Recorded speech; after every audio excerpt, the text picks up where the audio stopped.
ఓం నమో వెంకటేశాయ. వెంకటేశ్వర సుప్రభాతంలోని 25వ శ్లోకం. ఏలా లవంగగణసార సుగంధి తీర్థం దివ్యం వియత్సరిత హేమఘటేషు పూర్ణం ధృత్వాద్య వైదిక శిఖామణయః ప్రహృష్టా తిష్టంతి వెంకటపతే తవ సుప్రభాతం. వైదిక శిఖామణులైన బ్రాహ్మణులు యాలకులు, లవంగాలు, పచ్చకర్పూరం వీటి వలన పరిమళిస్తూ ఉన్న మనోహరమైన జలాన్ని ఆకాశగంగ నుండి బంగారు కుండలతో తీసుకుని వచ్చి పరమానందభరితులై ఇప్పుడు నీ సేవ కొరకు ద్వారము వద్ద వేచియున్నారు. ఓ శేషాద్రివాస, నీకు శుభోదయమగునుగాక. ఒక్కసారి ఆలోచించండి. పూజ అంటే కేవలం భక్తేనా, లేక ఆరోగ్యం కూడా ఉందా? భక్తులు స్వామి సేవ కోసం ఎంత ఆనందంతో, శ్రద్ధతో సిద్ధమవుతారో అదే వారి భక్తి యొక్క నిజమైన రూపమంటే. వారు ఇచ్చింది నీరు మాత్రమే కాదు, వారి హృదయం. ఇది మనకు 2 విషయాలు చెబుతోంది.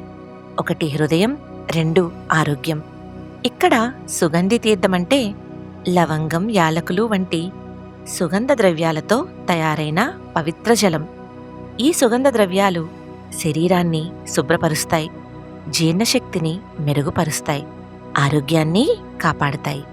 ఇక్కడ మనం గ్రహించాల్సిన అంశం, పూర్వీకులు ఆరోగ్యం, శుద్ధి, భక్తి ఈ 3ంటిని కలిపి జీవించారు.